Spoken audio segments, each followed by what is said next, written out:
Hello, I'm Jack Rickard with EVTV, and this is my compadre and consigliere, El Brain Noto. Hey, good to be here, Jack. What do you know, Brain? Well, it is Friday. It is exceedingly hot. We've done too much work in the shop this week, so we're in the air-conditioned comfort of the alternate EVTV studio. It's the 22nd of July. What is it today, 98 degrees? Yeah, 98 degrees. It's crazy. That's pretty warm. Yes, it's been a long week in the shop. Some of us have been there. I've been in the air conditioning. Brain has an air-conditioned office here now, and he's working on the show. I've been hiding out. I've been in the shop. You've been in the shop. He's been a wreck all week. And it's hot and nasty in there. So yes, we're going to film here in the showroom. Nice. And talk about cool things. There we go. Electric cars are cool.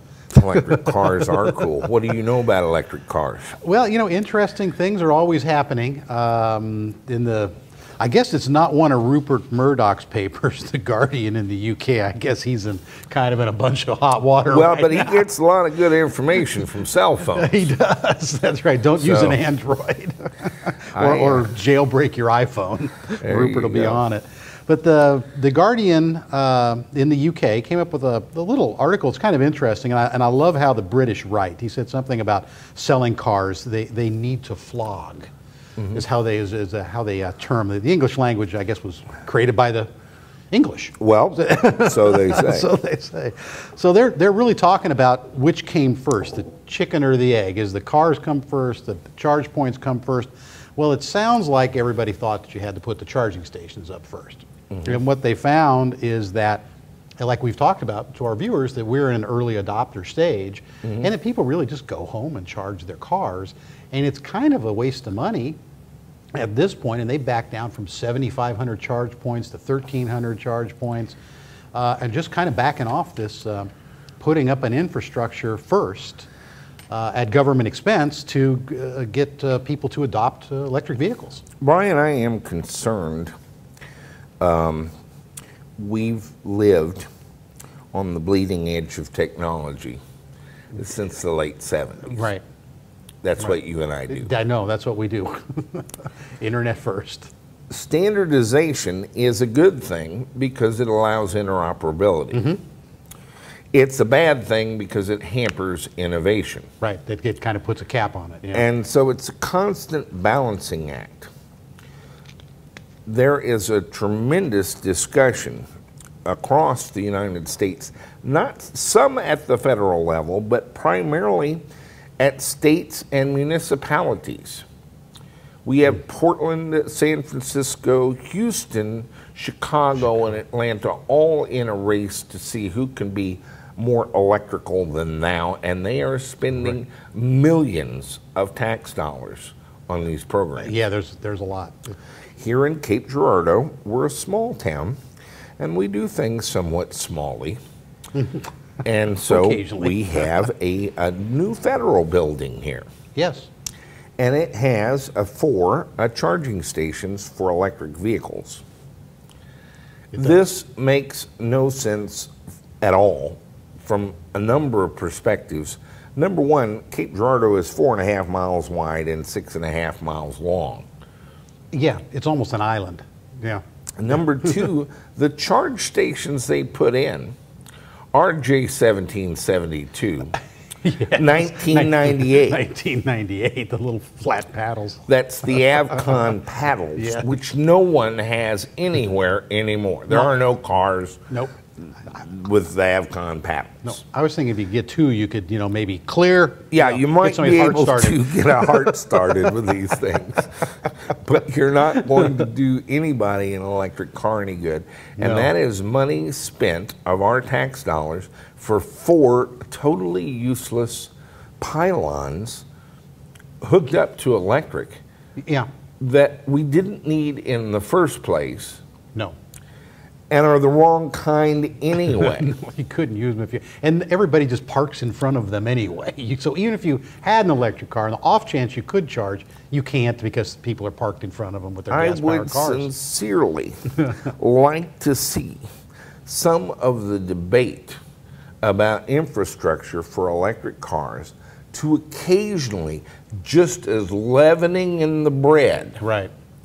include a conversation with someone that's ever been in an electric car. Oops. Just to mix it up a little bit. Yeah, just for the challenge it might present. Another point of view. That's right. Throw a little salt in there. And while you're having that conversation, keep in mind that people do not know then what they really do. Right. Right. I like your UK thing, and the UK has some unique problems. Okay. That UK. We have a large number of viewers in the UK. First, the United States. Second is Australia, oddly. Third is Canada, and fourth is the United Kingdom. Oh, okay. Among our viewers, we also have a big contingent from Germany and the Netherlands, and then Sweden, Denmark, so forth. The UK petrol is $9 a gallon. It is, yeah. London, there's no place to park. There's no place to drive. Just around and around. If you can get a place in line. And so the United Kingdom, and one of the things that they have done is a group called the Coventry and Birmingham Low Emission Demonstrators. This is an alliance between a government entity and a utility company, and they are spending £25 million studying the problem. Oh my God! Which I think is not a bad idea. Actually, it's $25 million for the whole program. Okay. But part of it initially is a study, and what they did was take 25 IMEV drivers, and they're going to study them for a year, and they have the data for the first 2 quarters. Oh, okay. Interesting. This is not you fill out a log. This is not you answer some questions about what you think.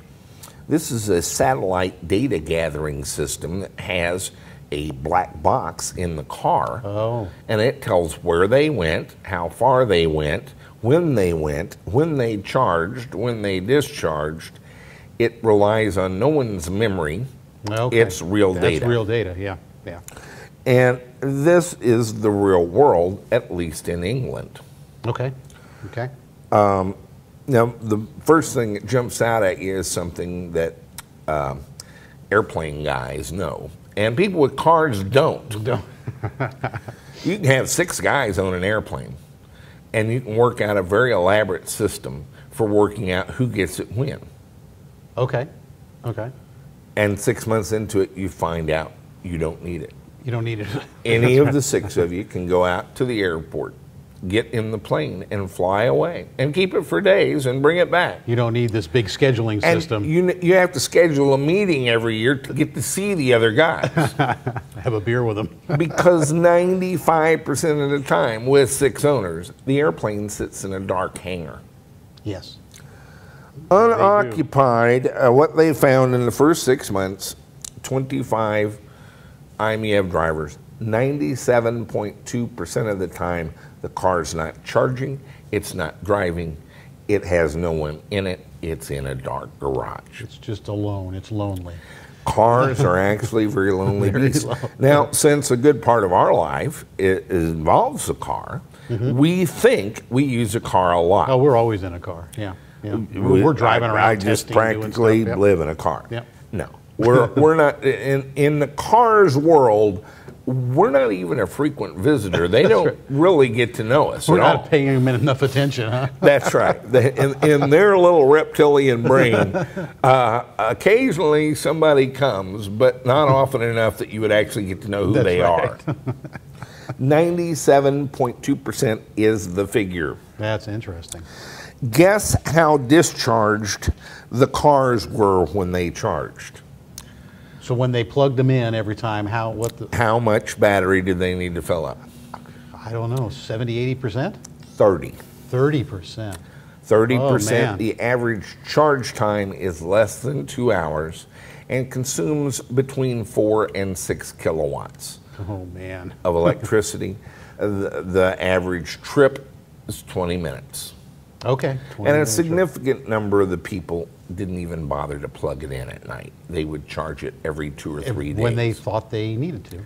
Yeah. Right. Kind of like your gas tank in a regular ICE vehicle. Yeah, guys, this is... It's not so much different than we thought. I'm sorry, this is reality. One of my recent tests was if I only drove the Mini Cooper and no other car, I didn't even get in another car. I didn't get in my wife's car.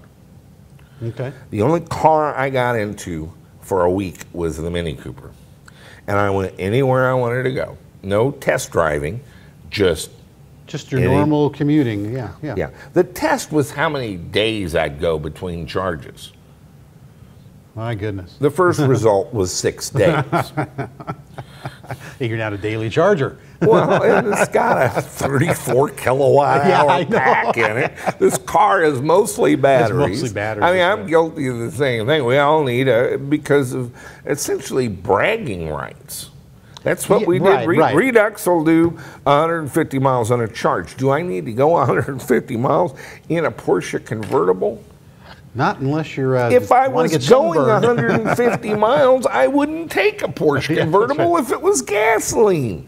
That's right. That's 3 hours in a Porsche. Well, and that's the other thing. The seats are not that comfortable. I've got an Escalade. Well, and that's the other thing they found in this in the Guardian article was that that the electric cars were not people's only vehicle. And it was a second car, especially now. And they're never going to. Right. Even if it was your primary vehicle. And I can see that. I didn't go to a gas station for 7 months. Right. Till your we went out to got Nashville. married. Yeah. That was my first trip to a gas station. And I have to tell you, after you get used to not going, it is an intensely frustrating and annoying it is. Process. It's funny. Remember the other day we were driving around, we could smell the gas station when we drove past it. It's incredible. But yes, I can drive anywhere in the country I want to. We have cars. They can go. They blow air conditioning up my skirt and everything. But what I drive most of the time is an electric car.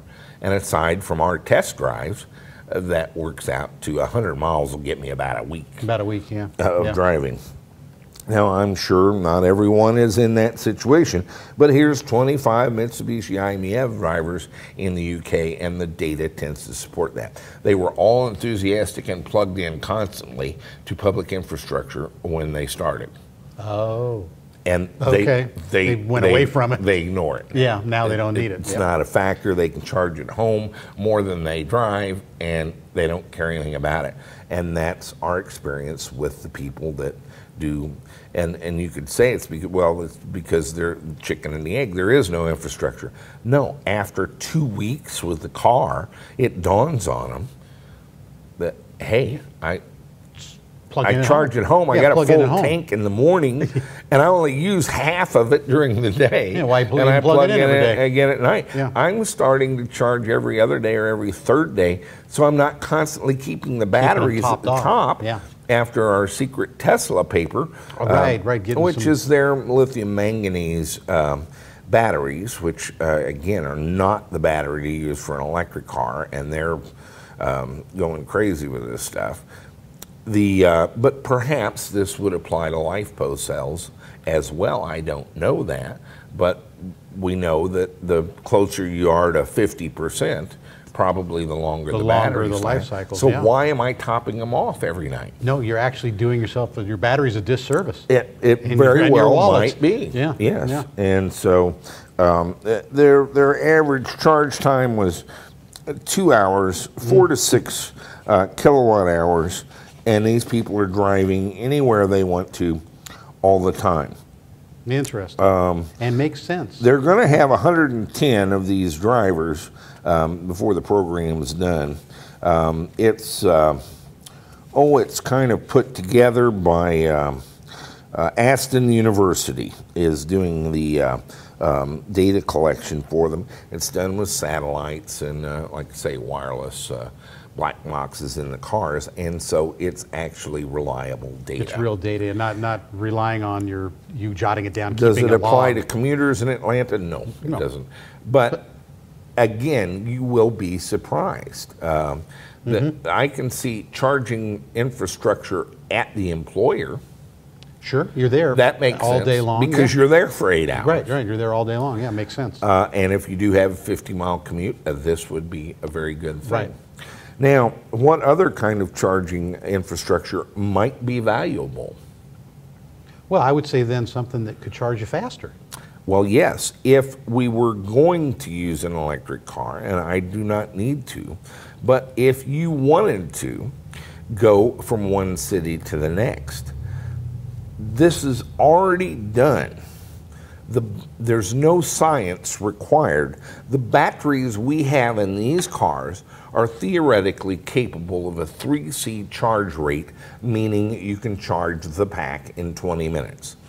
As a practical matter, using an intelligent charging mechanism and not stressing the batteries heroically, I could see them charging very easily in 30 minutes.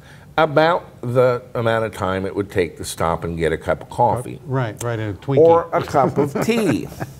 And that brings us to CHAdeMO, Tokyo Electric Power Company. Recall they're virtually out of business from their nuclear power plant. I know. But they installed 150 of these CHAdeMO quick charge stations around Tokyo, and people got over the range anxiety completely because they could stop and put in some juice. Let's say not top it all, but you bring it back up to 80% charge in 20 minutes. That makes a lot of sense. But that's at 125 amps and 400 volts. Yeah.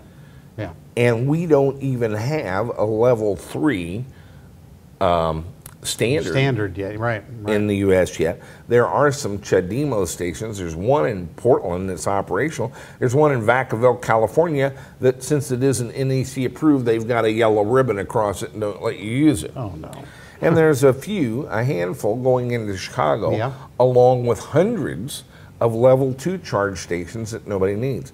Now, let's walk through another scenario. Let's say you did plan a drive and you knew about a charge station at a certain location that you could stop and fill up. Okay. Now, it would take you 6 or 7 hours typically to do that, but you could. Right. What are you going to do if you get there and somebody's already plugged in? Right, and if it's the only one. And they're going to be there for 6 hours. Right. Let's say there's 6 of them, and there's a car at every one of them. Well, you're not charging. And they all take 6 hours to charge. It's 6 hours before you get to start charging. Right, before you get to start, yeah. Wow. Yeah, that's a 12-hour charge. This infrastructure makes no sense. So we have a rapidly developing technology where very soon we will have a standard for a high current DC quick charge station. But we've sunk millions of dollars into charge stations, the equivalent of our federal buildings, Avcon paddles, that nobody needs or wants. Yeah. They want the fast charge. You want the fast charge. Here's one you can charge in 30 minutes. Here's one that takes 8 hours. Which one are you going to hook up to? Yeah. Well, there you go.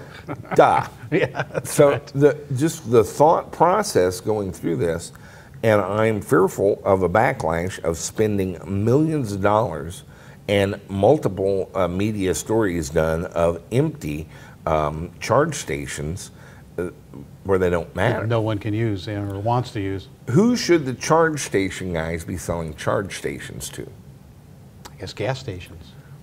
Employers. Employers, yeah, that would make sense. Yeah, because you're there all day. Yeah. A level 2 charge station should be relatively inexpensive. I'm going to show you how to do one here in a little bit for less than $1,000.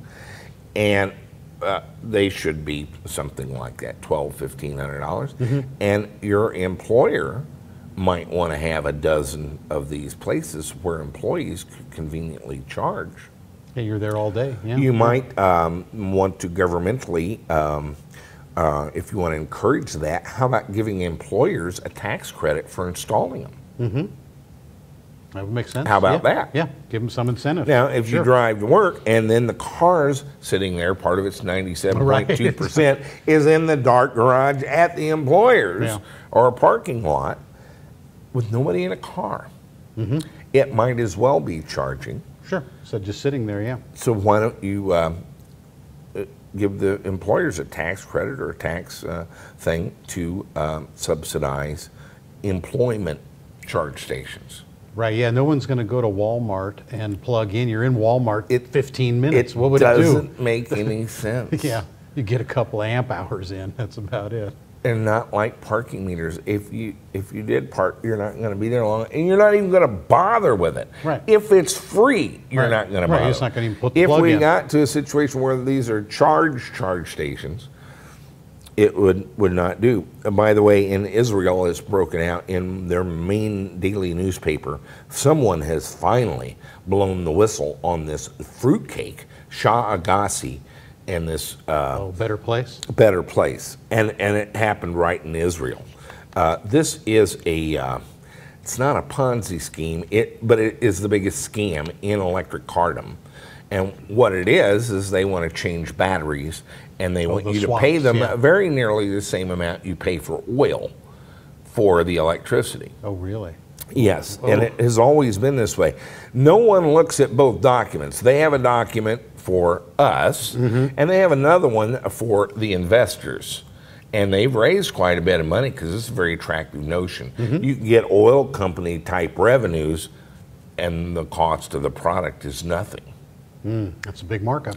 That's a big markup. They're going to lease battery and electricity where you pay a monthly fee and then per kilowatt hour that you use, and they assure you that it'll cost equal to or less than what you're paying for gasoline now.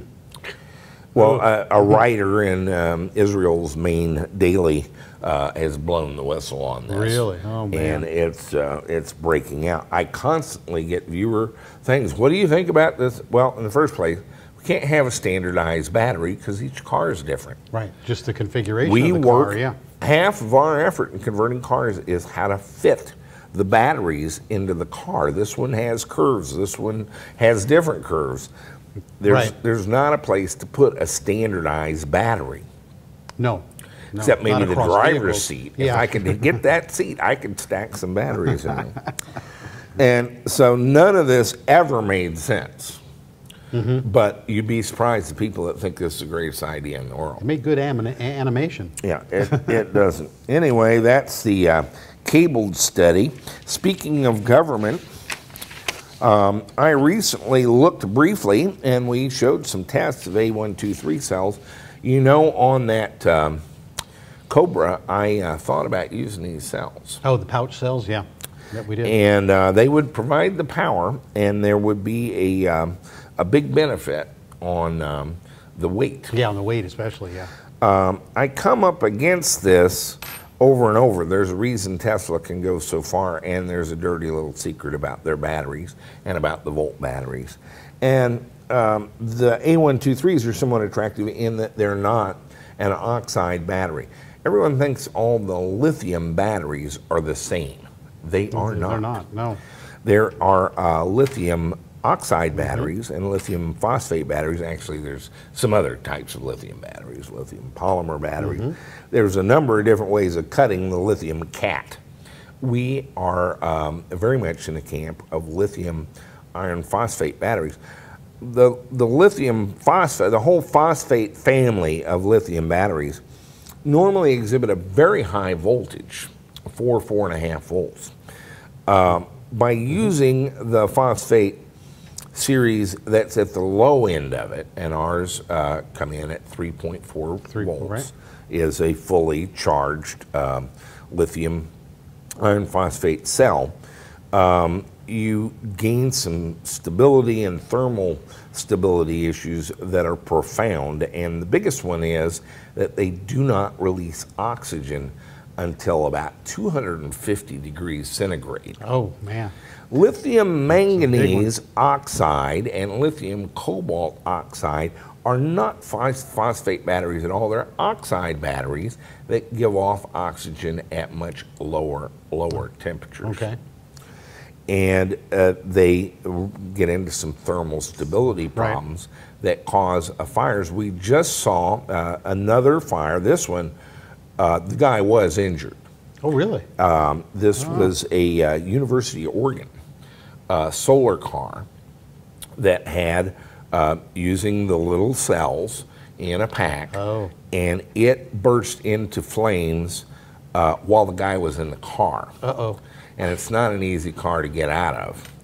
And it burned to the ground, to slag, in minutes. Oh, man. And he actually did have first and second degree burns. Some burns, oh man. All over his, and singed some hair. His wife was right behind him in another vehicle. She helped him get out of the car. And there was nothing but an ash spot on the pavement. Yeah, just a spot on the pavement. Oh man. We always use a solar vehicle team. We were taking the solar car to the WCAC event. On our way there, we had a battery pack failure. The front battery pack exploded. Our driver got out very quickly.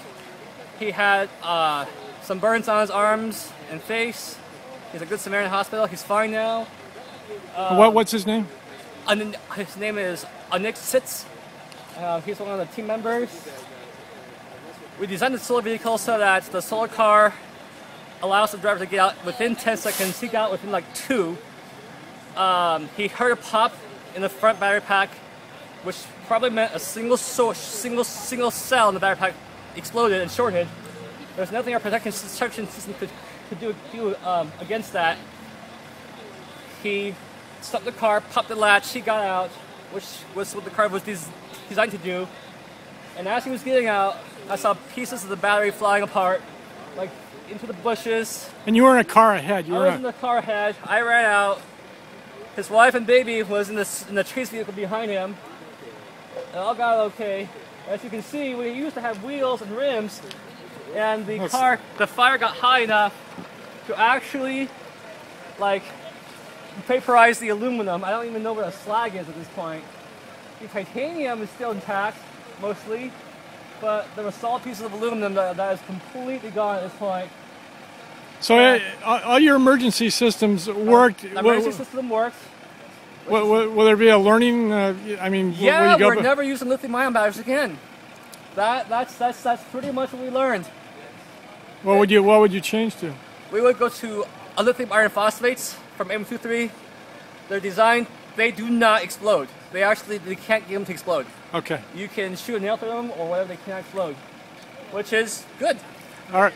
It's a brand new. It's a cutting edge. It's more of a cutting edge sort of technology. So we'll be adopting that very shortly here. Okay. Well, thank you very much. Thank you.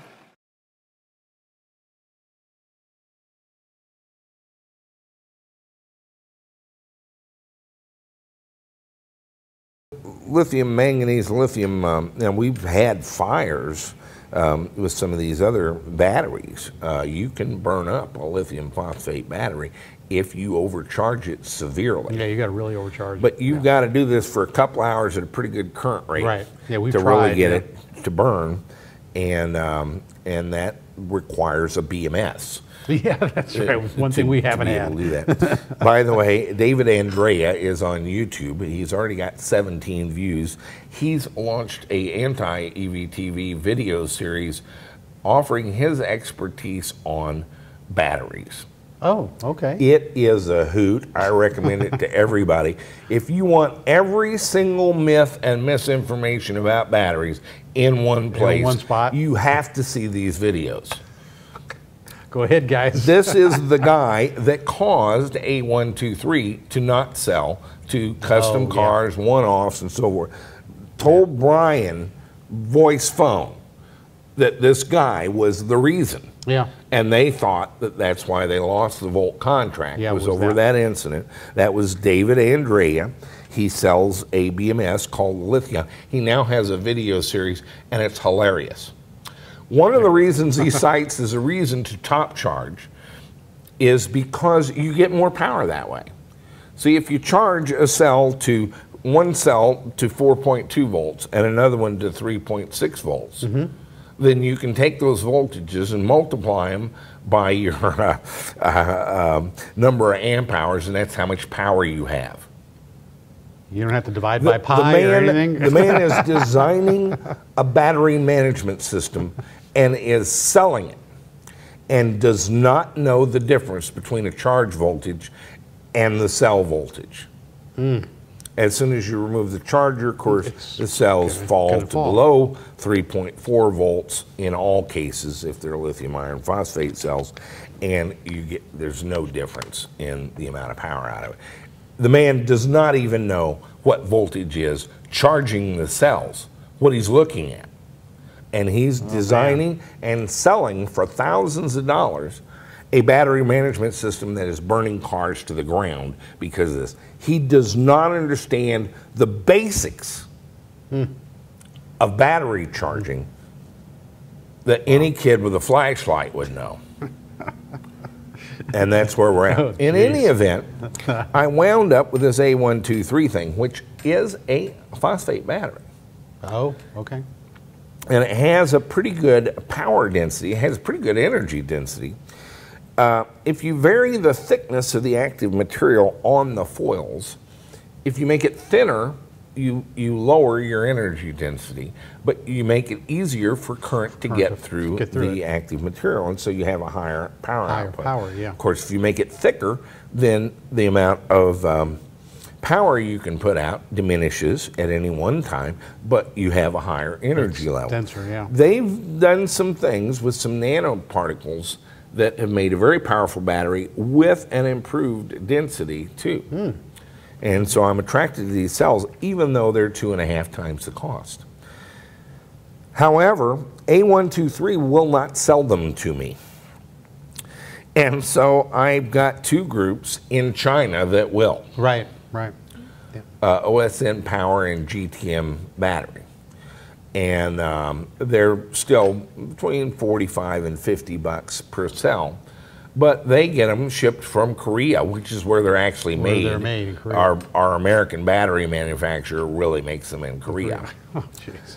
And ships them to China, where I can buy them from the Chinese, but I can't buy them from A123. Just get it over with and get them here, yeah.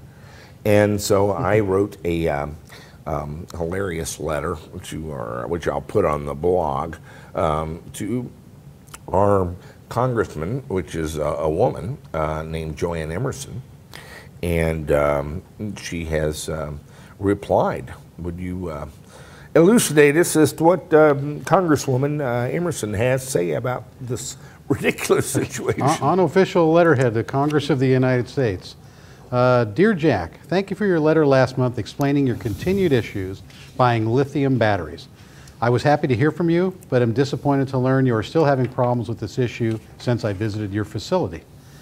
I am encouraged to see that you're making progress with your television show and to learn that your electric car conversion work is going well. I am excited for you as you continue to innovate and experiment with this emerging technology that will create even more opportunity in the future. It is very concerning to hear that you are still having problems with lithium batteries since I met with you. It is dispiriting that you have to resort to purchasing batteries from China and cannot find a willing seller in the United States. I have taken time to look into the energy loan program you have mentioned. It appears the Department of Energy has set forth eligibility requirements for the loan program. Let's see, where am I? Which was created by the stimulus bill that only reimburse certain activities. I am concerned these eligibility requirements might be providing U.S. manufacturers a disincentive to sell products to you and others interested in this technology. I have contacted the Department of Energy regarding your situation and to request they provide an explanation and clarification. I will be sure to get back in touch with you as soon as I receive a response from the Department of Energy. Kind regards, Joanne Emerson, Member of Congress. Well, thank you, Joanne. And she seems to immediately grasp, I think so, kind of the difficulty. the heart of the matter. Yeah. A123 received $249 million to set up production facilities in Michigan. But they will not sell me a battery. Right. Well, we can't get a battery. They are going to have certain criteria for who they will sell to, except they're using my tax dollars to do that. Right, right. And so she's going to look into it, and we'll look forward to hearing what comes from that. And so we're going to continue to pursue this to the ongoing discomfort and annoyance of A123. But it's a ridiculous situation. Tesla this week, by the way, suspended trading of their stock briefly. Oh, they did? They man. had an announcement. They announced their earnings August the 3rd. The shorts are tiptoeing for the exits. Are they? Yeah, they're down to about 30% of the float. And but Tesla announced this week a $100 million contract with Toyota for the RAV4. Oh, yeah. Mm-hmm. This had been reported in some of the press as being a car for fleets and test cases. They're actually going to make the cars and sell them. Now, I'm pretty sure they're going to be fairly expensive. Yeah, and I understand actually sell them too, not Yes. lease them. Yes. You yeah. will you be can actually able be to buy buy it. a Right. Toyota RAV4, an Yeah. electric drive, but I think Tesla is going to do the entire, essentially, conversion of okay. Toyota Rollers. Okay. And they're going to do it out in Nemi. And they're going to provide the batteries, the charger, the inverter, the DC to DC converter, the motor, the whole The whole enchilada. the whole enchilada, the drivetrain and associateds for the Toyota RAV4. And $100 million is about enough money to do. If they get $33,000 to do a car, which I think will be about right, what they're doing, Okay. they would be able to do 3,000 3,000, cars yeah. between 2012 and 2014. Now, they can sell that many, even if it's $70,000 for the car. Right. They've already proven that. Yeah. And I would expect them to come in at $60,000 to $80,000 for an electric Toyota RAV4, and I think they'll sell some. And I think it'll be a great car. Yeah, I do too. I still am not in Tesla's camp on the batteries they're using, but Right. they're having some success with Yeah, it. they are. And so Tesla will have an additional $100 million in income to work on someone else's car. Yeah. Gotta love that. I understand that Mr. Toyota, the chairman, has, in addition to Toyota's investing $50 million in Tesla, he's made a personal investment in the company. Oh, really? Yes. Oh, okay. And so he That's has awfully indeed cozy. felt the Yeah. winds of the future. Yeah, he did. And I think they've got a very realistic program of building 3,000. Let's say that Tesla's doing it at a bargain rate, and they're doing 4,000 cars between 2012 and 2014. I believe they can sell that number of I them, do too. and they'll be excellent cars. And the people that do spend $60,000 or $70,000 on one are going to be very happy. Gonna be with a them. great car. Yeah, I think so too. And so I'm a little long Tesla. Let's see what else is going on. We got a Paul Lynn is the head of Aptima Motors. We are doing the Cobra for them, Yes. That's and Paul's Cobra. we're struggling a bit with the Cobra. But we had some good work on last week's show with the J17 and 72 connector and the drivetrain. Yes. He was ecstatic over Cool. Good deal. the It's nice to get that coolness of the feedback. J17 Yeah, 72 it's pretty good. Yeah. and the drivetrain.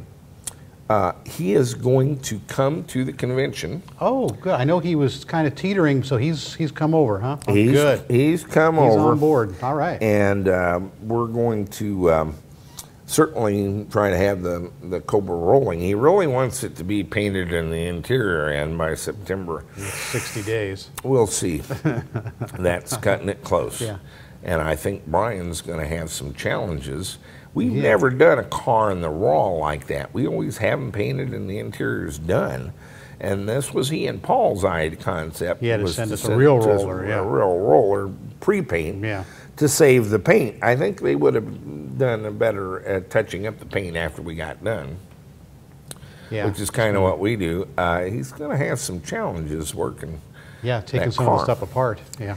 And some of it's going to be, we're packing a lot in that car. But he's very thrilled with the thing. He's going to come to the convention and actually speak and do a session on the state of electric vehicles in Asia. Oh, great. And All so right, we're Paul. very excited about Yes. that. It's a big addition to our speaker program. We've got Dennis Dorfel from the UK. We've got Paul from Taiwan.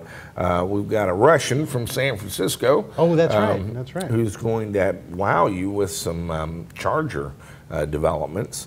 And I already know that Evnetics and NetGain both have secret stuff they're bringing. Oh, so cool. we're already getting to be the place for new product announcements, and we haven't had the first one yet. Yeah, maybe every September so there'll be you do new want product to get announcements. signed up for the convention. Absolutely. It's taken on a life of its own. And let's talk some more about the Cobra. Thank you, Paul, and we very much look forward to meeting with you. Can't wait to meet him face to face and getting to get a international look at just why he thinks a Cobra would be a big seller in China, and watch him drive the car.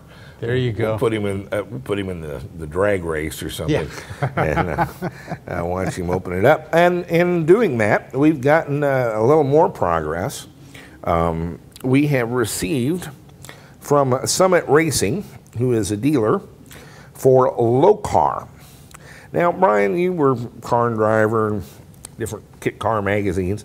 Who is Lokar? They're like famous, right? Yeah, Lokar especially in the street rod world. That's really where they started, making high quality and very artistic aluminum pieces for really street rods. Shifters and high end. And all kinds of pedals. Yep, all kinds of really nice stuff. You know, add-on items. You know, gas doors and things. Just all the cool little and often parts. billet aluminum. Cable object. Yeah, we had talked about this earlier, and we have received it. This is the Lokar drive-by-wire, they call it, pedal. And this has a module with a harness. And I really like the way this is done. There's 3 mounting holes, but you could mount this on the wall. You can mount it upside down. And there's a little thing. I've got my hex key here. I'll just pop this off. This is the end. And there is a little knurled nut that's a very positive nice, thing, very high quality, that goes in a knurled hole here. And you could mount this at various angles, or even, you know, on the other side, or, you know, however it works out for your car. So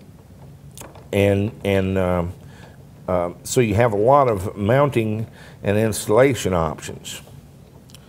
Let me see if I can get that cross-threaded, which I'm usually pretty good at. That's right, cross-splined. But this is a beautiful billet aluminum, very high quality pedal. The spring rate on it feels a little light to me, so you're going to have a very sensitive accelerator. And this comes with either a Ford harness or a General Motors harness. But most importantly, like all the OEM things, you can put this on a General Motors or a Ford. They actually give you the color code. I don't need the color code. We're not going to have colors. No. But you do have a pinout on it. And like all the OEM pedals, and the correct way to do this, this has 2 Hall effect devices in it. There's no wear items in it. And that puts out 2, count them, 2 signals from 0 to 5 volts, except they're not 0 to 5 volts. Right, and they're not the same, right? They're not the same. Right. One of them will be like 0.7 volts to 4.5 volts. Okay. And the other one will be like 0 or 0.1 volts to 2.8 volts. Yeah, okay. So they're intentionally and specifically not the same, but they have a linear relationship. And so if you press pedal stroke, anywhere you're at on the pedal stroke, you will have 2 voltages, and they do have a relationship. And this allows you to compare the 2 voltages, and if you don't have both of them and they don't have the right relationship, you do not have a valid pedal signal. Okay. Okay. Now, the way we've been doing this, and all the controllers we've used have done this, is to set a minimum and a maximum. Yes. And let's say your maximum pedal was 4.5 volts. If they get a 5-volt signal, they fault. It's a short to the 5 volts. Right. And instead of driving car through the wall, they shut down. They shut down, yeah, right. And if it's below, let's say your minimum is 0.7, if it's 0.5 or below, they assume they're connected to ground somehow. And again, fault out. Not a bad strategy. No. But the industry standard and the correct way to do this is to have two varying outputs that have a relationship, and you compare them to determine if you have a valid accelerator signal. Right.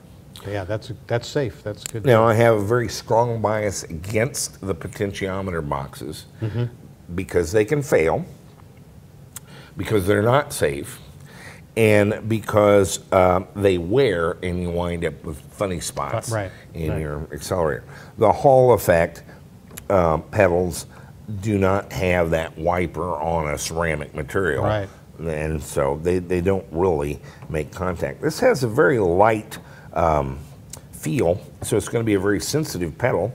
And so how do we come up with a controller that will take advantage of these two signals? Yeah, that's a real automotive grade pedal. Yeah. I have held off on announcing this, but I think we're far enough along. I'm going to go out on a limb. I don't actually have the device, but I can't until we send him the pedal. Yeah, I've got to send that pedal off so he can make this sure afternoon, that it matches. Ryan Baum of EV Source is also kind of the principal behind a company called NetGain Controls. George Hamstra of NetGain Motors is an investor in that, but really doesn't do anything with the operation of the company. Right. Ryan does. And he has a controller that will do 1,400 amps and voltages up to over 300.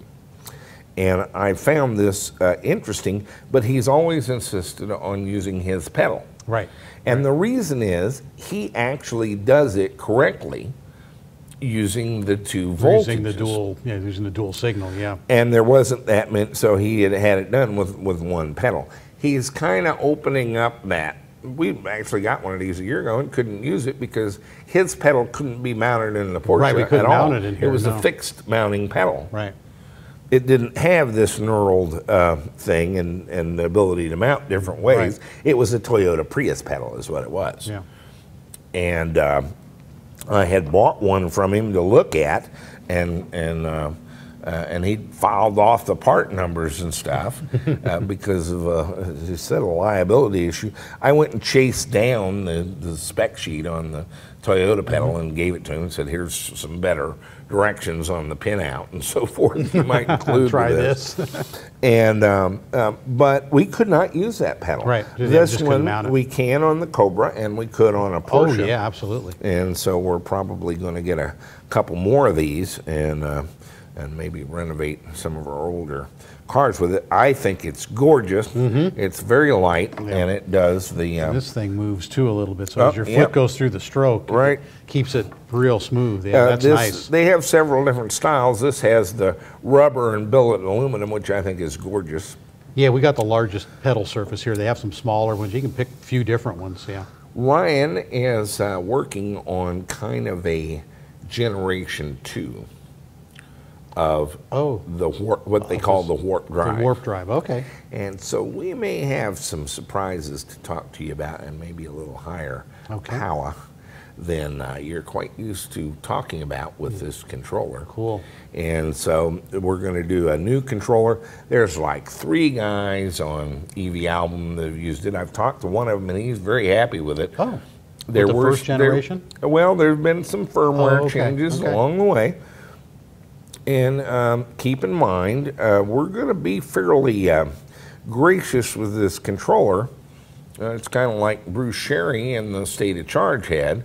I sent that back to him this week. I tried flashing the EEPROM per his instructions, and he left something out of a little Perl script. And I managed to flash it dead, where it could do everything but talk on the RS-232 stereo port to the USB, and so burned up a I had couple to batteries. send it back. And he said, oh, this one's got the old software in it. We always end up with the old stuff. We've changed a lot of stuff. I got it from him 3 weeks ago. Yeah. But that's how fast some of this things is are moving. changing quick. And so I would rate our work with the warp drive as being we're a beta tester. Yeah. And that's a different situation from, it's kind of the one we've really been in with Reinhardt, Right. who'd told us they'd sold Brazilians of them to OEMs, and really we were kind of on the beta team. And we're told we had an early one of those too, Yeah. just like Bruce said, we had the old version of the state of charge that's kit. And I should have that back today, and we're providing some suggestions, and he's finding some additional things. And you know, when you develop something like that, all of a sudden when you see it in operation, you see, oh, here's some more cool stuff I can do with a few lines of code. Yeah, right, it's already there. Yeah. And so it's an exciting part of the process, somewhat problematical in a production TV show or car, but my assumption is you want to know about what's coming and what's going to be cool, and not another version of the Curtis 1231C. Right. And so Absolutely. Ryan's quite concerned because I can be unkind. But what I'm Imagine unkind that. about is usually claims. Right, right, that's really it. Hey, yeah. we've sold Brazilians of them. It's all it's mature. all worked out, It'll yeah. do this, and I get it and can't get it to do that. Right. I can be pretty rough on that. Yeah, and they find out it can't either. Rich Redmond still doesn't like me.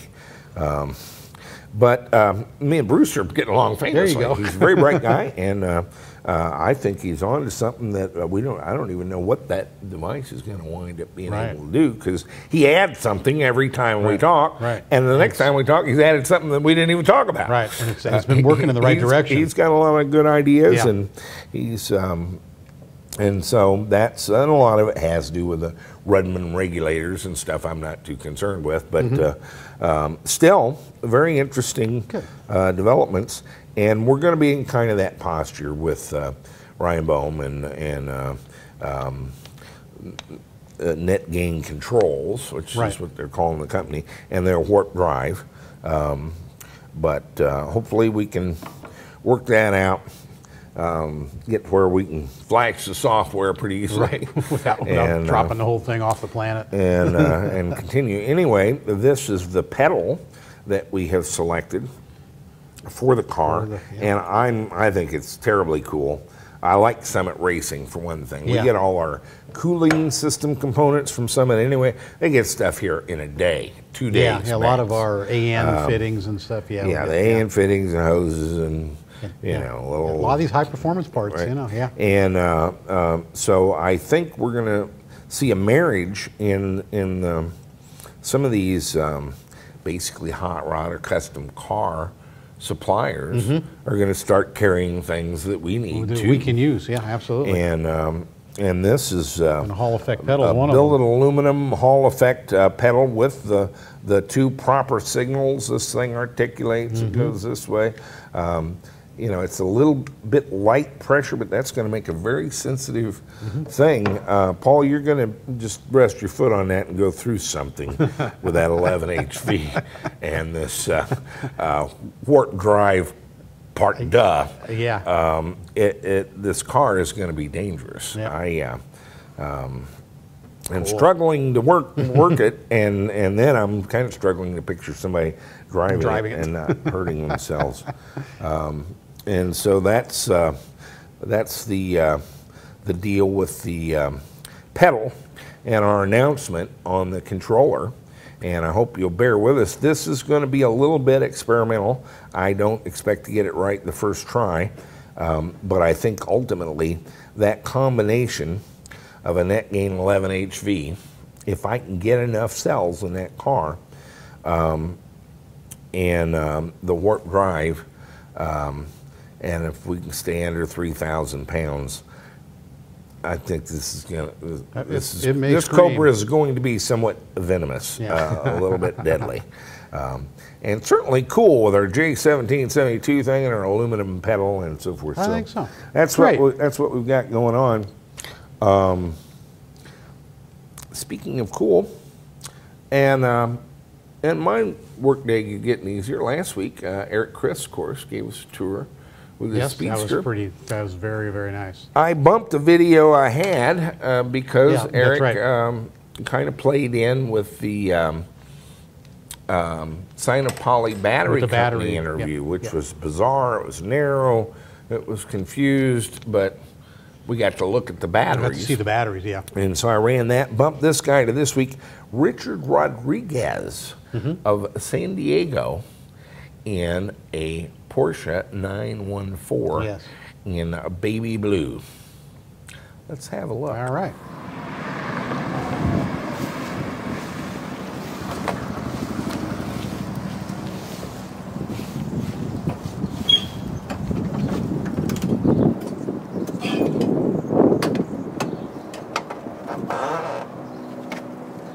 Hi, my name is Richard Rodriguez from San Diego, California, and this is my conversion project. And about 2 years ago, I read a book, or actually 3 years ago, I read a book by Mike Brown titled Convert It, and he talked about converting cars over to, electricity. And so after reading it, he was talking about the 914, how that was a good platform to convert a car, and so I started looking at these cars, and I purchased one, and then it ended up being not structurally sound, so I ended up purchasing two. So this is a Franken car. It's basically two cars made into one, and that's how my project began. First of all, I don't recommend this car because it took me about a year to transform it into something that I want to drive. Had to repaint it, find a lot of rust issues that were on it, but eventually I got it into something that I'm very proud of. And let's take a look.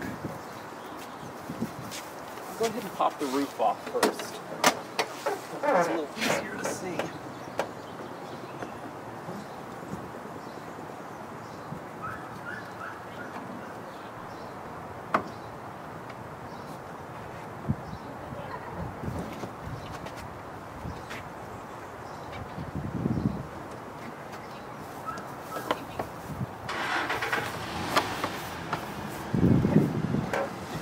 Here, I'll show you the dash.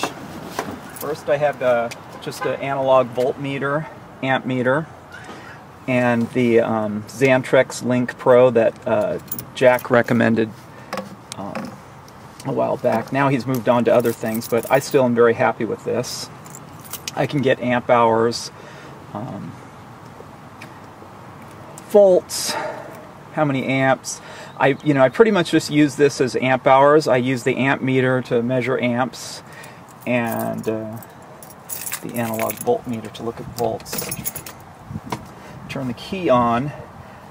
I've got the standard cable-driven speedometer odometer, and this is the Curtis.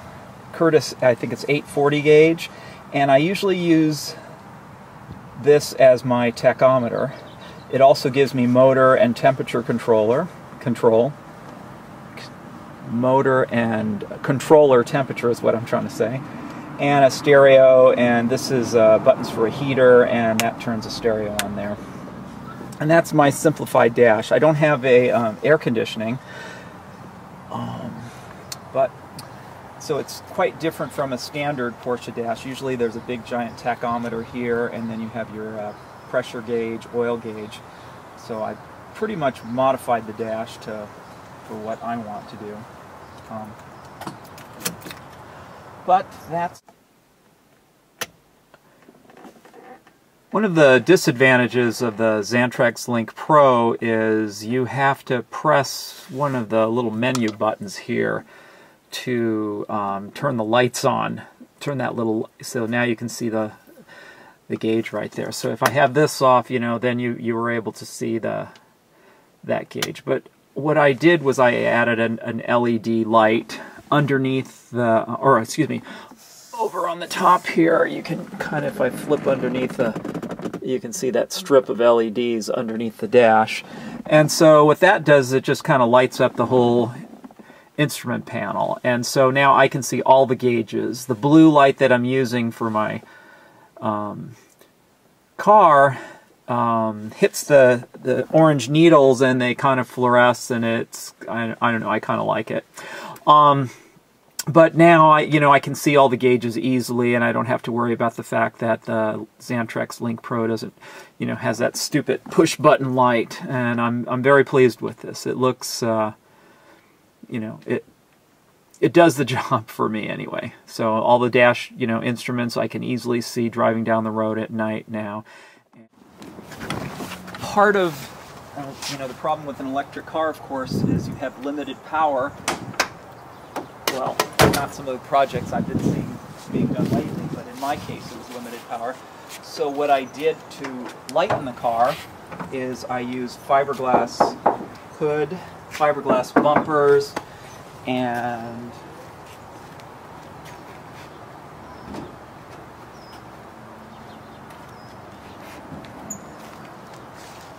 also fiberglass trunk, and again fiberglass bumpers. The idea was to make the car as light as possible, and I knocked off 200 pounds on the car. With batteries, this car weighs 2,265 pounds. The batteries I'm using are by Flux Power. They're sort of a Thunder Sky knockoff.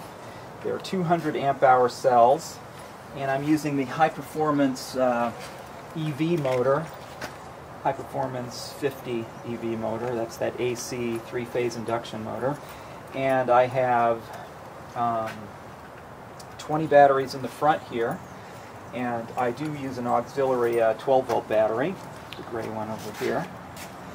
And off to the side here, this is my ceramic heater with a fan blowing on it. For defrosters. I'm in San Diego, so I really don't have too much of a problem with heat, but that ceramic heater gets pretty hot pretty fast, and so I just usually need to turn it on for about 30 seconds, flip it off, let the fan keep blowing, and the car heats up quite nicely and the windows defrost. To further lighten the car, I pulled out the original electric motors that actuated the headlights, and I just used these small gas shocks underneath here, which you can't see because that covers it up, but basically you pull a cable. This is a hang glider cam, and so this little cable pulls, and these are just bicycle cables, and it releases a hook and the headlights pop up. Let me go ahead and show you. And there's my headlights. And of course, the kind of funky part is when I want to bring them back down, I have to actually get out of the car and push them down like that. But it saved, I knocked about 20 pounds off the weight there. So again, I was just trying to make the car as light as possible. The paint job isn't great because I painted it myself, because in the beginning of this project I really thought this isn't going to work. But I can't believe how well it works. I have over 7,000 miles on the car, driving it to work every day. I've had it up to 102 miles an hour, which is pretty insane when you think about I'm driving a 37-year-old car. That was just a one-time thing, but the performance is I'm satisfied with this, what I'm trying to say. The rims, I'd like to get some Fuchs for it, but right now I've got these empties that came with the original car. The running boards are also fiberglass. I'm using the Elcon charger, the Elcon 3000 charger. It's programmed to do 3.55 volts per cell, so I'm slightly undercharging the batteries as Jack recommends. One of my future projects, and this charger is programmed for it, I can take it up to 131 volts, and that, if I add an extra cell, will still remain at the 355. So I can add an additional cell, and I think I'll be okay with that. The only thing is trying to marry that extra cell into the pack. Here I have my DC-DC converter by Meanwell. That's just a switch if I want to turn it off for some reason. I pretty much just have that running 24/7 with fuses. I'm going to close this.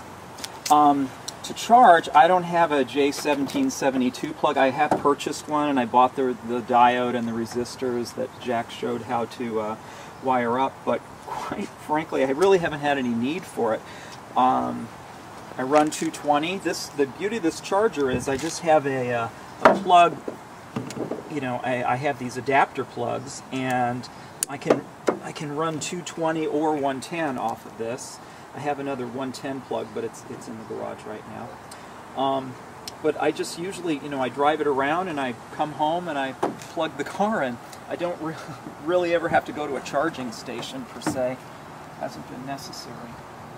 One thing about a 914, it's very low to the ground, and if you're driving down the road, an SUV's window's about right here, so you're not very visible. So you'd have to drive this thing like a motorcycle, very, very cautious and very defensive. I put this extra brake light here, like a modern car, because the lights down here, people just don't see you. So this just allows me to hopefully not get rear-ended, which would be very depressing. Inside the engine compartment, 914 is a mid-engine car. And I've got, of course, the Curtis controller. This is the 550 amp controller. I do want to get the 650 amp controller. I'm working on a deal with somebody who's buying this motor, and I might be able to trade with them, I'm hoping. There's 16 more cells in here, and motor's mounted in the middle. Here's a shot from underneath. I mounted the cells on either side of the motor to keep the center of gravity low. The Electro-Automotive kit puts the batteries on top of the motor. I have a cutoff switch here, and if you come over to the other side here, it's the emergency cutoff right here. That it's kind of hidden in this, but in here, if I push that in, I can cut the power off, you know, within the cabin.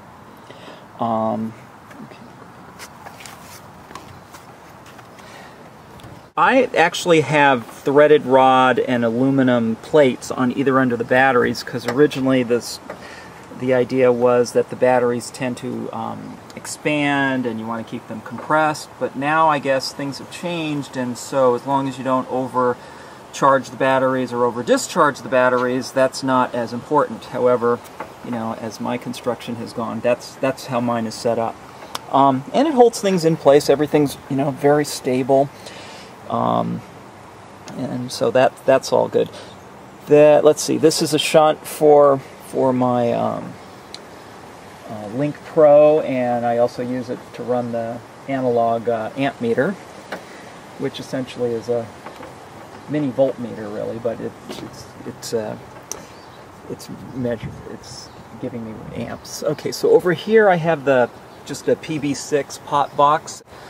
You know, that's the old style way of doing things, but it runs off of a cable off the accelerator pedal, and it just pulls the pop box and accentuates that lever arm. And my car is using the original 901 transmission from Porsche.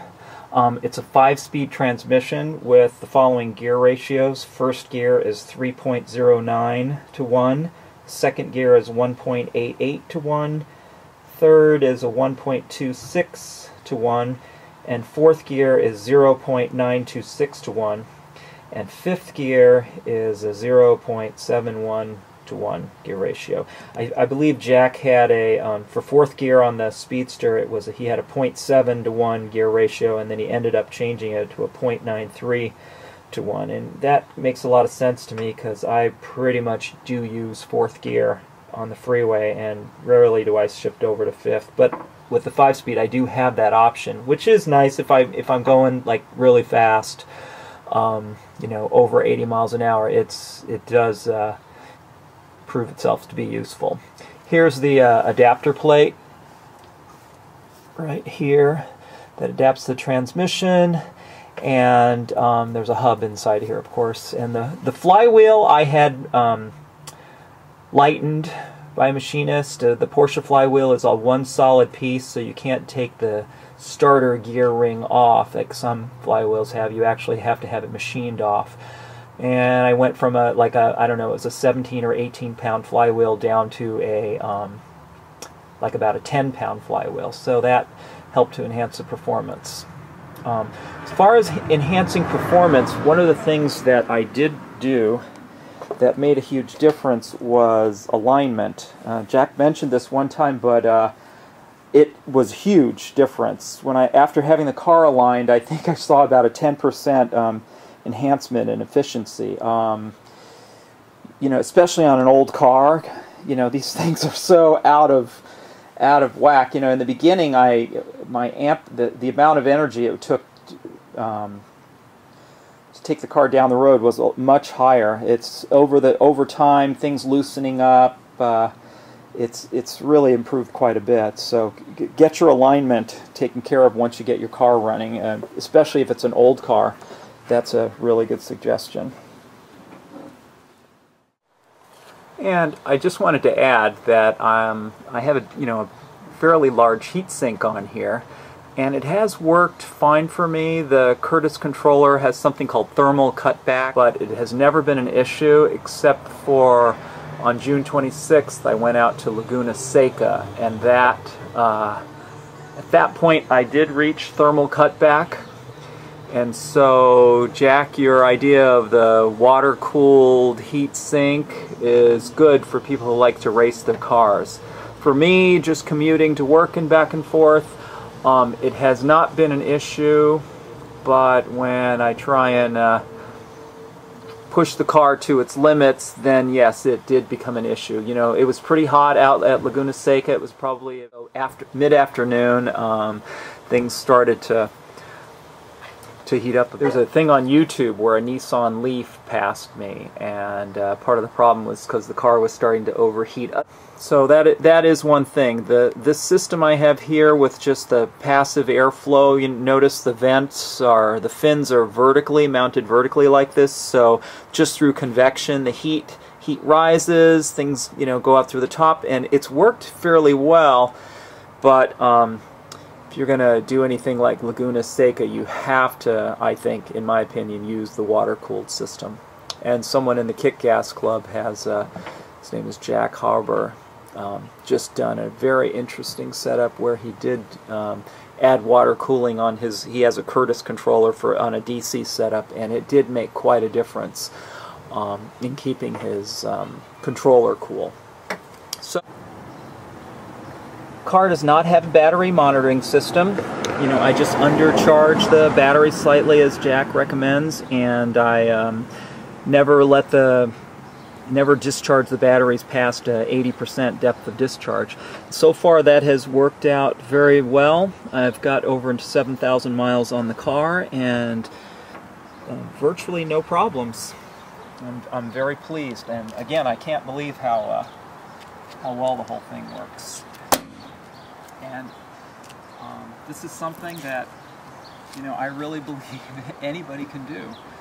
I'm not a mechanic, and I don't have like an electrical engineering degree. As a matter of fact, I'm an optometrist, so there are people out there who are thinking about this. You can do it. It's a little bit overwhelming to when you have to buy the batteries, because you're looking at $8,000 to $10,000. But if you can get over that hurdle, it's doable, and any car can be converted. I mean, I went with a light car, which I think is a good idea, but some of these new motors, and if you're willing to spend the money on having a lot of extra batteries in there, you can do anything you want, and as a lot of people are doing. Well, just wanted to present my project, and that's about it. That's a great car, and it has a drivetrain that's similar to some others I've seen. It's no, this is how it ought to be done. Yeah, that's a nice one. He took basically what we've done with the that's 356 and the Spider and so forth. He's innovated and made that a little bit his own. He's had to go through quite a restoration. Oh yeah.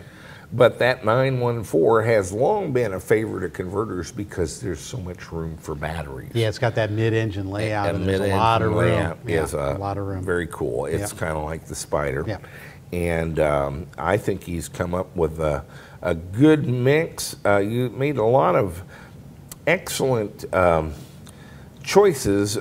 We kind of tend to use the car building process as a display of cool gadgets you can get.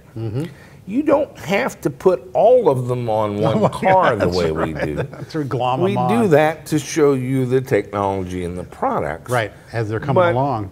You do not have to spend $50,000 to make an electric car. And Richard and Eric have done some very cunning innovations and some very good design choices with a budget in mind. Yes. Yeah. And his instrumentation pack, Richard's, was more than adequate, attractive. Yeah, very clean, very nice. Very clean.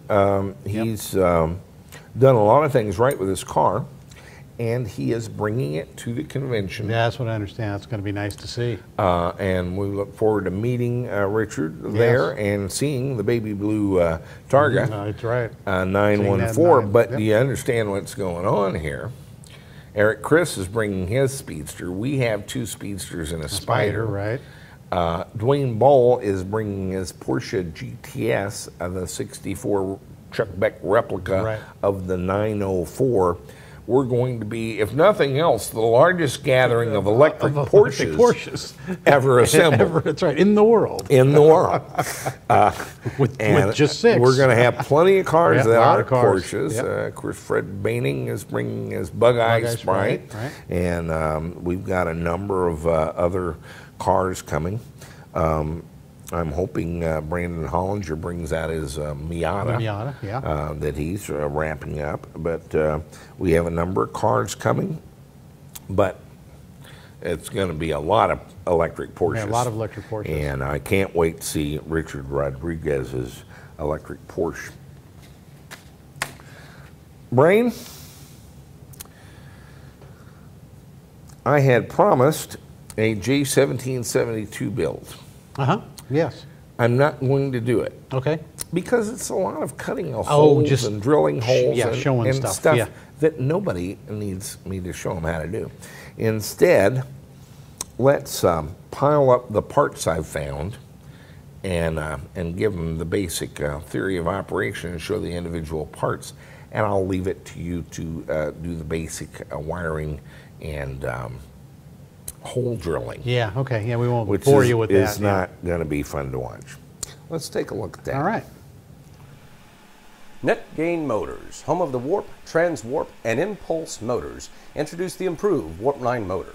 The Warp 9 is a 9 1/4 diameter series wound DC motor with a double-ended shaft featuring 26 improvements for 2010. Externally, the terminal studs have been enlarged from 3/8 to 1/2 inch diameter. Bigger is better. On the inside, a larger commutator, new brush composition, and split brush design with heavier springs handle even higher voltages and currents than before. Our new fan increases airflow by almost 50% over typical paddle-style fans. And all this translates into improved performance. For even more performance or larger applications, take a look at NetGain's Warp 11 motor, an 11 3/4 diameter series wound DC motor for even greater torque and power. Since 2002, NetGain Motors has been leading the EV industry with precision, performance, and price. Visit us at go-ev.com. NetGain Motors, warp power to go. Here we are with our Clipper Creek charging station, $3,000. As it turns out, 30 amps. I maybe misspoke when I said 70. Anyway, one of our viewers suggested that I show you how jam-packed this is with technology. This is an Enclosure. We've got our 240 coming in, one contactor, a strip and a ground lug, and one control board. The control board has all the logic for the J1772 and simply controls the contactor to switch 240 volts AC, standard house current, to your car with this through this plug. And that's the whole deal. The circuit board, done in quantities of dozens, would be $40. Well, perhaps hundreds. But that's the whole charge station and what it is. It's basically this switch, the square D 30 amp contactor that turns on power to our cable, and a couple of wires from the cable that go to the board, so that proximity switch and the co-pilot signal can talk to the car and determine it's time to turn on power. That's the whole deal. This is it. I can be a hand model.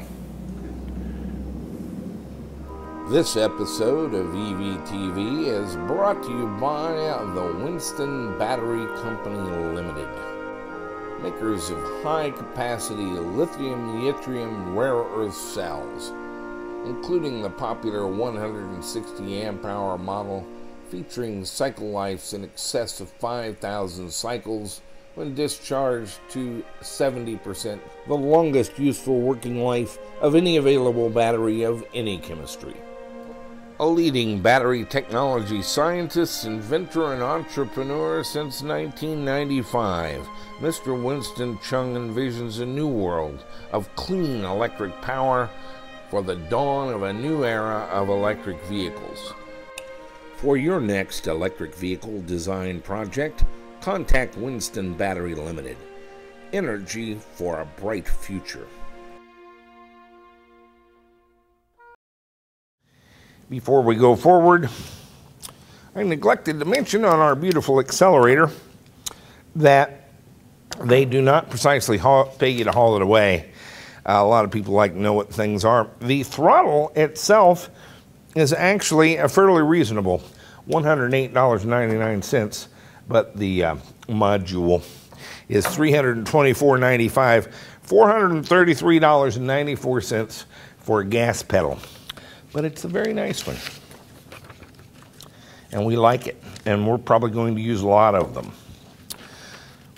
at $400, I guess.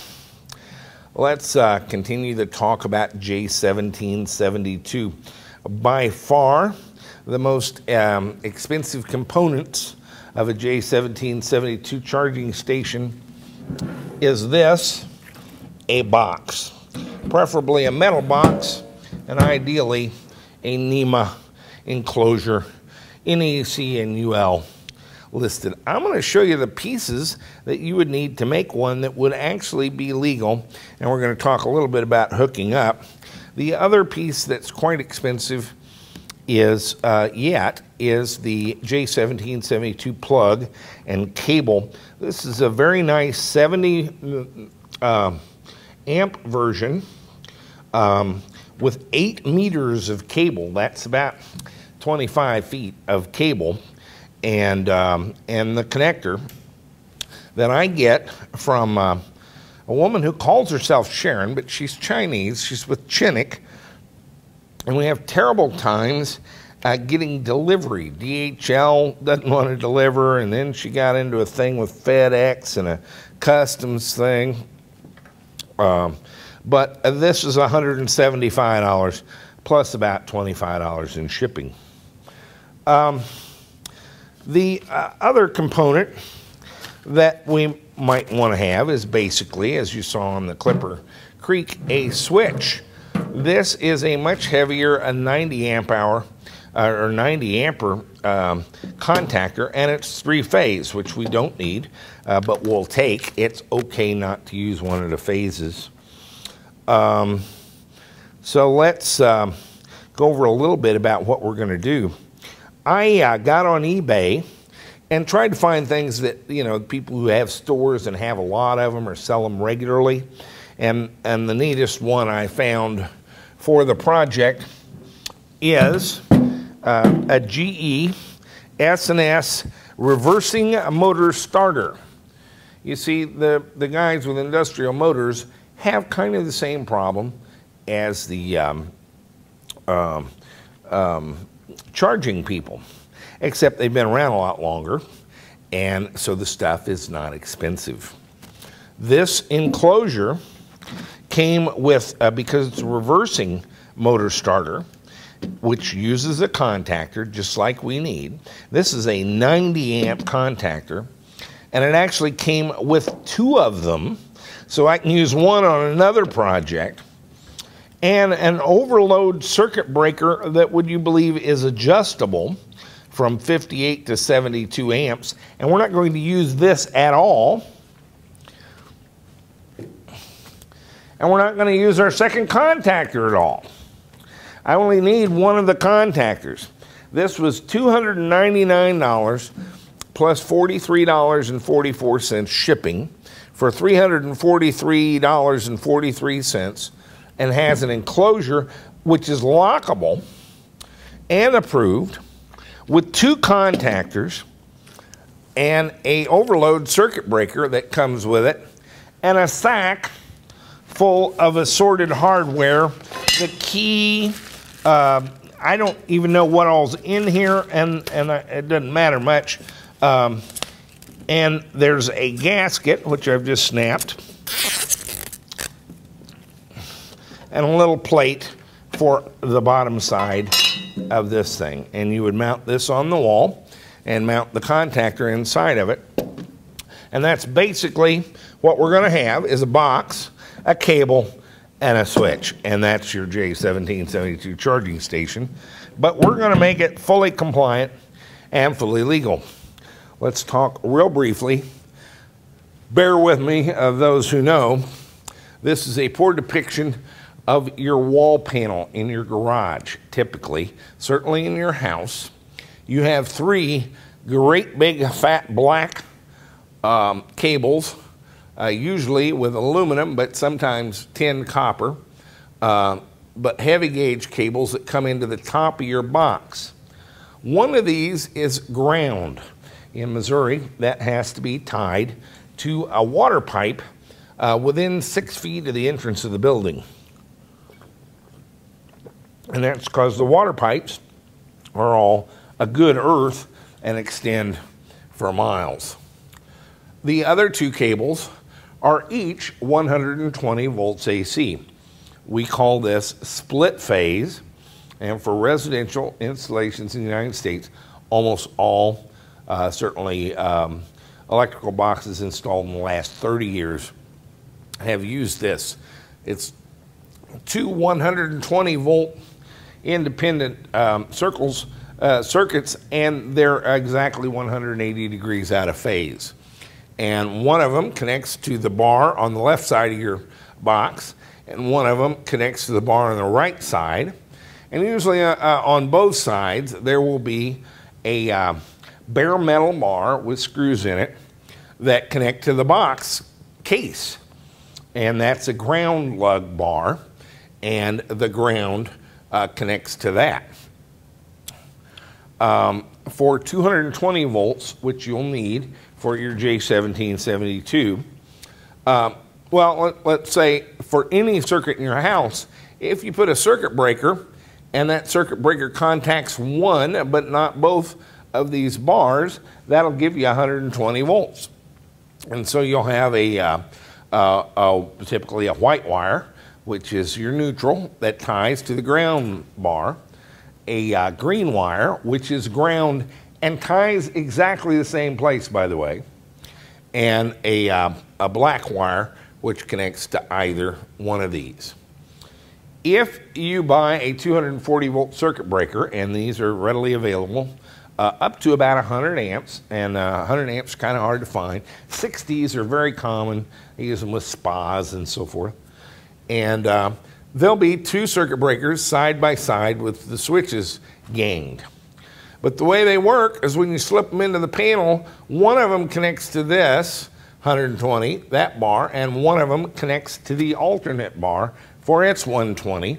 And you'll have 2 screw clamps here that you tie a wire into, and by convention in the United States we color those red and black, and those are your 2 120 volt AC phases that together make what's called 240 volts AC split phase. You'll also normally have 240 with a 4-wire conductor, And one wire is white, and it ties back to your ground terminal bar. And one is green, and would you believe it, ties right back to the same place. Why do we have two things tying back to the same bar? You know, I'm not sure. The green, typically you tie to the outer metal of your washing machine or something, so it's grounded. But in the case of 120 or 240, we always have a neutral, and it's really grounded too. And so white is neutral, green is ground, red and black are each 120. And they're live. And we want to tie all that in to our EVSE. So if you buy your J1772 connector at Lowe's, which I understand General Electric now has entered an agreement to sell a residential J1772 at Lowe's, which is a home improvement center. It would typically, in the Midwest, be $200 to have that installed in your garage. If you have both phases in the garage, a panel in the garage, and they just have to run a circuit breaker, which is $30 or $40 for one of these big circuit breakers. But they have to run some conduit and with the wiring. You can run conduit. It's plastic. It glues together, and you can run it from your electrical box out to some place on your wall and run some wire. Now, when you're talking about doing 70 or 80 amps, you're looking at 8-gauge wire, or at least 10-gauge, 10-4 wire you might get away with if it was a short run. Let's talk about capacity. I'm moaning about Clipper Creek's 30 amp capacity. Understand that most of the chargers in the car are 3,600 watts, and at 240 volts AC, you're talking about 15 amps. A huge charger, which would be quite heavy and quite expensive in a car, would be 5,000 watts, and that's 20 amps at 240 volts AC. And so when I talk about wanting to do 60 or 70 amps, this being a 70 amp cable and so forth, we're kind of building for the future. It's unlikely we're even going to get there with level 2 charging. 75 amps is 14 kilowatts. I have a charger. It costs $4,700, I think, that would do that. And I may need it for the Escalade.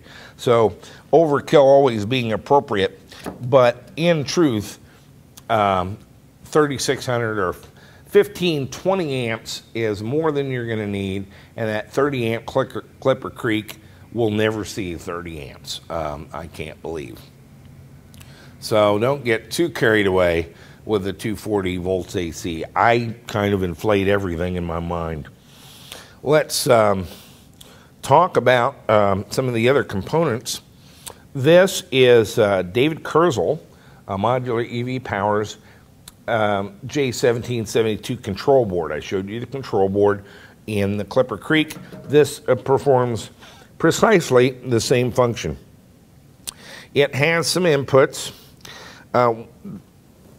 It has 3 sets of 2 on a terminal strip that are inhibit, stop, and start.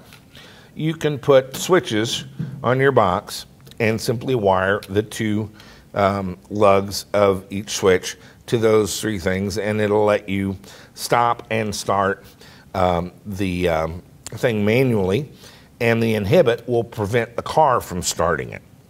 Nice feature. The other terminals are pilot, ground, 24 return, coil plus, and plus 24. I happen to know this thing works on 12 volts, so I'm not sure why it's labeled 24. The coil and coil plus, that is your contactor coil that this will switch to turn it on. The pilot signal is, of course, that signal from the car that changes from 12 volts in here to 6 volts to signal that it's ready to charge. And he has a little display on the front and a little bank of switches on the back where you can set the pulse width modulation of the square wave, the 1 kilohertz plus or minus 12 volt square wave, to indicate how much current you can make available out of your thing. None of which is very complicated or particularly even interesting for our purposes. Most of the chargers on the cars are not intelligent enough to limit their use to any particular current. And so this is almost an unimplemented version of the J1772 for our purposes. We're not going to use this to switch our contactor. And that is because our motor starter generator contactor, which is 90 amperes, actually has a coil for 120 volts AC. And on the top is A1 and A2, and those are your two coil connections. If I hook the 120 volts AC, this to one side, and either neutral or ground to the other terminal, A2, this contactor will close. And when you order this box from S&S on eBay for $343, they will ask you what voltage you want to enable this coil. I like 120. They have it in 240, which would work as well, but 120 is actually easier. That's just one leg of our input power. This is a standard 12-volt automotive relay. We're going to connect its coil to our J1772 output, and so all it has to do is switch a little bitty 12-volt, 40 amp, $1.99 relay off of eBay. What we're going to do with that is, across the normally open contacts, connect one of our incoming phases to that contact, and the other contact will go to A1 or A2. The other of A1 or A2 will simply go to ground. So when this relay closes, it switches that 120 volts across the coil of this larger relay. Well, that lets me use a much smaller power supply. How much smaller? This is a 12-volt power supply. I think they're a couple of bucks, but you've got them in the closet with all your old routers and cameras and computer stuff. You want something that'll do 12 volts. This one will do 11.5 volts, 60 watts. That's 3 or 4 amps, which is, you know, an ampere would be plenty.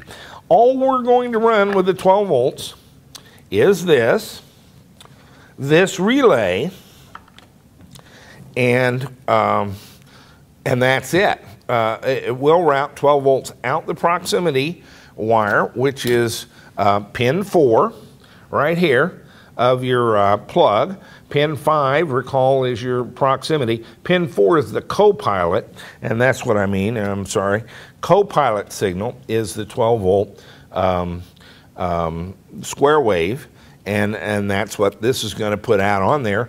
And your car is going to chop the positive 12 volt side of that with a diode and some resistors down to plus 6 volts. And this will detect that and engage your automotive relay, which is going to switch 120 volts across the coil of this one, and the top of this one simply has your black and red 220 volt AC phases. Now, I don't care, you might as well switch to neutral if you want across there, because you have 3 terminals, but it's not necessary. We're just going to switch the 2 phases. After that is switched, why aren't we using the overload relay they provided us? That would be a handy feature. Well, we've already got a relay in the box for one thing, but we're going to do something quite different. This is a Siemens ITE BFE 60 circuit breaker. That is a ground fault interrupt circuit breaker. And it has 2 terminals on the top, 1 for each phase, a white wire, which we're going to take to our box ground, and then 3 outputs, and which is a neutral and our 2 240 volt phases. We're going to put that after our contactor and simply run the 2 switch phases down to these 2 inputs. This goes to our box ground, and then we have our 3 wires that connect to our J1772 cable. And they are, oddly enough, black and red, your 2 phases. And this yellow-green one is actually your neutral or ground. In fact, it's both. And it'll get all 3 of those from the bottom of this GFI circuit breaker. What is a GFI circuit breaker, and why would we include it, particularly at a cost of $109 plus $8 shipping? This is a GFI circuit breaker that'll do 60 amps, and it will be the limiting factor in how much current we can do here. This will do 90 amps. Why do we want to do that? A GFI circuit breaker has our 2 phases coming in the top, black. Here's our circuit breaker. And red. And then it gets its ground from our box. And it provides a ground or neutral, and our red 120, and our black 120. What this little device does internally is monitor and compare the difference in current flow between our red phase and our black phase to neutral. And if you have a complete and proper circuit, then the neutral carries all the current, the red carries half of the current, and the black carries half of the current. And in fact, this particular one will monitor that to within 30 milliamps. So you're charging at 15 or 30 or 50 amperes. If there is an imbalance of 30 milliamps within about 20 milliseconds, this circuit breaker pops and disconnects all power from the cable, from your car, and potentially from you. And the reason for this is that in our charger or on our car, if we had a ground fault, and that is some path to ground for this 120 volt phase or this one, either one, it's going to shut off the circuit. Now, what would cause a path to ground for one of those phases? How about if we stuck one in our mouth and bit down on it? Even with Crocs on, we could potentially set up a path to ground. 20 milliamps at 120 volts, 20, 30 milliamps, they say can kill you, but most of the time it will not. It'll pass over your skin or down your arm or something. And the problem is with AC, sometimes you get hung up on it, you get a muscle spasm, and you can't let go. In 20 milliseconds, this disconnects all the power. And so if you do have a path to ground that is different for one phase than another, if you get across both of them, this isn't going to work. But it's unlikely, you can't actually get across both of them and get the same amount of current out of them through your body. There'll be a difference. And so this is very effective if you dropped the cable, if you got it off the car, this didn't shut off, and you dropped it into a puddle of water or something, you would have a path to ground for 30 milliamps on one of those phases. And they're not going to be the same, and this is going to trip. And that's why GFI circuit breakers are normally used in the kitchen and the bathroom where you have water hazards and that sort of thing. In most municipalities, they're required. I don't like them because a lot of them are 10 milliamp devices, And people wire houses funny. You'll have a light go out in your garage, and after troubleshooting it for 14 hours, you find out it's a GFI that has popped in a bathroom upstairs and in the back of the house that you wouldn't even think was connected to the garage. And so I find them terribly annoying, and they pop. They give a false positive quite often. This one at 30 milliamps is not really going to be too prone to false ones, and it's a great idea in your charging circuit. So we have a little $1 or $3 12 volt 1 amp transformer that we're going to cut the wire off of, and we're going to hook it between 120 and our neutral on the input, and the output goes to our little board. Now we want to do all this coil switching and powering of that and anything else up here off of this one before we get to our GFI. If we start drawing different things off different phases from this point on the GFI and after, we'll cause it to trip all the time. But as long as we draw it from current prior to it, it's not going to make any difference. It can't tell what's going on upstream from it, only downstream.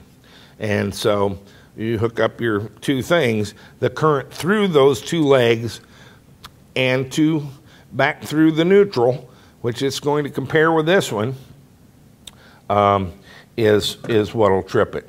So there you have it, a contactor, a GFI switch. Both of these are UL listed, NEC approved, and all part of the game.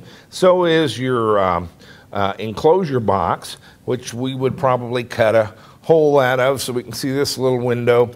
Probably put a couple of switches for start, stop, and inhibit. And we would probably mount our GFI circuit breaker. It has kind of a shape that you can cut out a square and have it face through the box, so we can test it and we can reset it if it just goes off accidentally. And then you would need a gland nut to serve as a strain relief and get this into the box. You tie your co-pilot signal to the board. The proximity signal actually isn't used here. And these three go to the bottom of your ground fault interrupt circuit breaker. And that's your connection. Use a gland nut so this thing is kind of weather tight. And you would normally use some piping to run your power, and you could do both of those holes through this bottom lid quite easily, and so you'd have a good enclosure. You can even lock this with a key that is part of that bag of junk there. The box hinge can be moved to either side, and so this would be just as good an enclosure. In fact, it's got kind of a plasticized surface on a metal box. It's really quite a good thing. I'm sure this was a couple $1,000 like the charge stations when they were new, but there's millions of them on eBay for surplus. So your board here is $230 plus $10. If he got up even into the dozens of them, that could drop to $50 quite easily.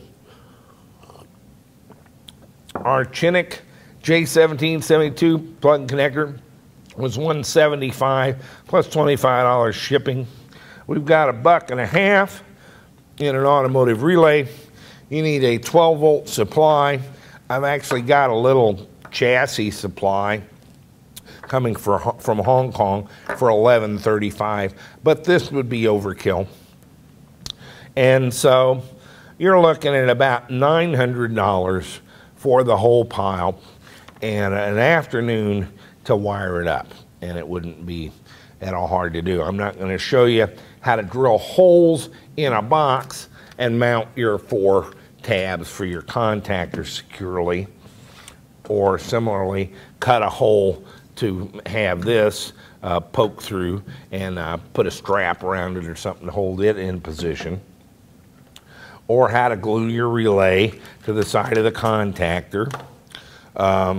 I think you can all work that out, but this is the basic components. This would give you a thing from your wires from the box to the plug for $900, and it would do everything that Clipper Creek does or any of the other ones does. In this case, at a level of 60 amperes. Your cable's rated for 70 amperes. Your contactor for 90 amperes. The definition is actually your GFI, and you can get higher GFI amounts, but again, at about 75 amps, you're pretty close to 15 kilowatts, and that's as high as you're ever going to go with a level 2 charger. And you hang this on the wall securely, and you have a J1772 charge station. And with GFI, with the switching, that'll work with a Nissan Leaf, a Chevrolet Volt, any of these, and it's less than the little hand jobs they have that'll do 6 or 8 amps. And that's basically the installation. Sure, you can get a licensed electrician. This is $40 for a circuit breaker, and you literally turn the switch off at the top of the box, plug it in, and plug in 2 wires here, and your green and white wire to the ground bar, and you knock out one of the little knockouts and put your conduit in and run the wire through the conduit across the garage or up from the basement to wherever you're going to hang your J1772. And an electrician ought to do that for $200 or $300. Now you get to either coast. It's a $800 deal. It has to be inspected by the city. Here in the Midwest, if you're doing it on your own house, they don't say anything about you doing your own wiring or that sort of thing in these sorts of communities. So it would never occur to me to call an electrician. If I called him, and I have an electrician we use for a lot of things, he'd say, well, why do you want me to come do that, Jack? And so it would be kind of an awkward conversation. But it's okay to have that done. And if you do this box up and you have these 3 terminals and you show it to an electrician or to a city inspector, this is UL listed, NEC approved. This is too. The enclosure is. This doesn't have to be. There's no power through this. This doesn't have to be. They're 12 volts. This is already UL listed, and it's a class 2 transformer to get your 12 volts. Nobody cares about 12 volts. They care about 240 volts AC, anything in the power path. And I think you're going to see a lot of charging stations that don't actually have GFI in it, and probably should. But they may have a circuit on their control board somehow. I'm not certain of that. Anyway, you will have GFI, a proper contactor, and this, of course, you know, $299. I got 2 of these contactors. I have been using the Kilovacs that we use for DC, and they work fine, but they're $60 per phase. And I've got 2 contactors in a box and another relay for $300 here. I'm sure you could find on eBay something for $150 with 1 contactor in it. It doesn't have to be a reversing motor controller. I just came across this. It looked nice. It had the 2 very heavy-duty contactors. If you want something that does 30 amps or 40 amps, what you're looking for is a motor start-stop controller. And they're just to turn on. If you have a motor with a pump or something, you'll have a box on the wall with a switch to turn it on and off. And that's what the switches do, is flip this contactor, typically 3-phase for the motors. So that's our J1772 box. And all the components, you would need to do a completely legal one that would pass inspection by any city inspector or licensed electrician. and because all the components you've used are the appropriate ones. And so that's what I know about building your own J1772 box. I'm not going to actually put that together for you. I would be more inclined to use a gas pump, just something that looks a little bit different and is kind of a gig. But this, criminy, this would be overkill, in fact, as far as functionality. I'd rather use a statue of an elephant or a naked lady with a pitcher on her head, just something to jazz this up a little bit. And so I can take the same components and put them in something else, and it will please my sense of aesthetics.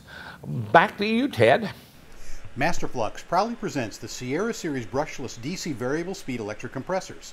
The Master Flux family of compressors are up to 40% smaller and lighter than competing belt-driven DC automotive compressors. Master Flux uses rare earth neodymium magnets for longer life and greater efficiency. The robust rotary design is ideally suited for rugged EV applications. With a scroll-type compressor, the process begins with the refrigerant entering the evaporator from the suction side. Refrigerant then travels through a reed valve to the top of the compressor, where it is compressed at up to 8 times the incoming pressure before exiting out the discharge tube to the condenser. Master Flux compressors are available in 400 to 15,000 BTU per hour capacity range for multiple refrigerants, including 134A. Output can be manually adjusted using a simple 0 to 5 volt pot. Master Flux compressors are available to handle input voltages of 12 to 420 volts DC and come with a specific BLDC motor controller for each voltage range. The new Master Flux 2011 product catalog can be downloaded from their website at www.masterflux.com. Master Flux products are available in the US from Revolt Custom Electric Vehicles, in Australia from EV Works, and in South Asia from EV World. Master Flux, the technically elegant choice for powerful electric air conditioning. Okay, so yeah, I think they can do that. Yeah, put it all together. Come on, guys. It's yeah. The basics is here's what's in a charge station, and this can be, you don't even have to build an electric car. A Leaf owner, might want to know something about this and be able to do it. That's going to be a fully legal. Yeah, all UL NEC, UL approved, everything in it that is in the power path, including the enclosure. They're all up the code, yeah. That's and how you actually fit it together, I don't think is going to be too serious a thing. We did do some battery work. Yes. On the continued saga of the Cobra in the back. Yeah. Let's take a quick look at what I've got there. It's not a big deal, but let's show that. Show everybody what they got. And show you what we've got here. Okay, I have been playing hard on the back end of the Cobra, and we managed to get 70 cells, or 35 pairs, in the trunk, leaving not very much trunk. I suppose you could throw a jacket back here. That's about it. Notice our two terminals here. Here's where we'll hook up to our rear battery pack. We call them the Defenders, and I think it's an innovation. I may apply for a patent. This is a cunning two-pronged device similar to a taser, wherein if you're rear-ended, it blows up and burns down the car behind you, not your car. But that does bring up something. We did not have the height once we raised the box 2 inches to get a little more clearance from my original plan to actually stand the cells up. And so we have cells laid down and facing each other.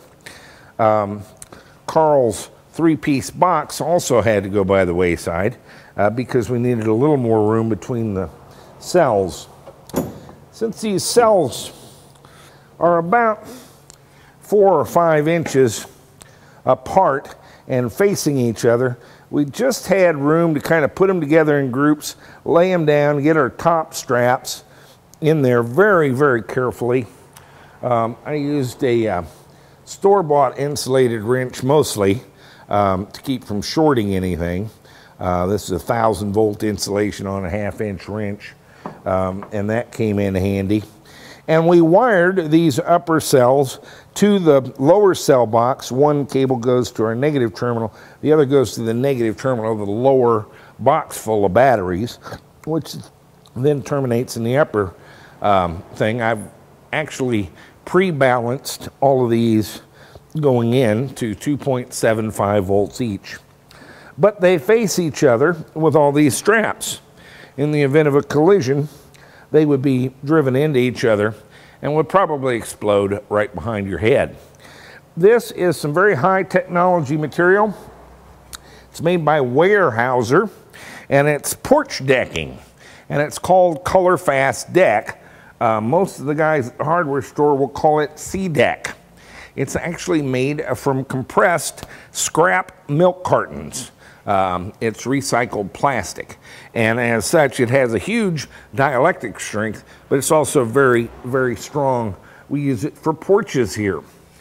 And so I've got a couple of gland nuts coming up from the bottom. I've done some cutouts so this fits down over, and I can place this porch decking between the two sets of cells, and so if they're driven into each other, actually absolutely nothing will happen. There's nothing could drive one of those cell terminals through that color fast decking, and it's entirely non-conductive. And so while not a high-tech solution, I think it'll be a very effective one. We're filled almost exactly to the shelf level back here with cells. We have 70 cells. They're measuring 97 volts right now, averaging 2.75 apiece because they're all right at 2.75, 2.76 volts. And I actually did this back in the battery lab with each pair before putting them in the car. A tedious process, but my car will be pre-bottom balanced. When we get it all together, I can put a charger on it, charge it for the first time, all of them together. So that's the rear of the Cobra, and a little progress there. Well, that's coming along, and like we said, that's a lot of the project, and there's more to come up in the motor compartment. We're at to 70 put more batteries cells. in. Yeah, we have 20 up front. That's 90. I need 142 cells. Phew. I guess we have 52 more cells to put in there, huh? Yep, I can put 14 underneath, and that gets us to 38 cells 38. over the motor somehow. Okay. I think we're going to get there, but it's going to be a squeeze. Paul, 120 miles safe means I need a max up around 140, 150. 150, yeah. And that's too many miles on these batteries. Yeah. That's what we're up against here. Yeah. Yeah, just the size of the vehicle. So, you know, we'll get there. Okay, Brain, that's about what I've got for this week. We were 2 hours and 27 minutes. I know, we'll give week. you guys a break. Let's try to hold this one to our standard 2-hour show. 2 hours, yeah, 2 hours even. And by the way, next week, I believe Mark Eamon is coming to join us. Oh. His wife works for the Discovery Channel. Okay. They would want me to be 41 minutes. It isn't happening. That's right. But he has a St. Michael's Winery. Yes. And he's going to come talk to us. He's one of our contest one of the finalists, yeah. And he'll be here. And I'm going to take him down to River Ridge and introduce him to Jerry Smith. Oh, okay. And that way they can talk wine for a few minutes, and it'll be a tax-deductible trip. That's right. Educational. So we'll try to get that in there. For now, I'm Jack Rickard with EVTV. And I'm Brian Noto. We'll talk to you all next Friday.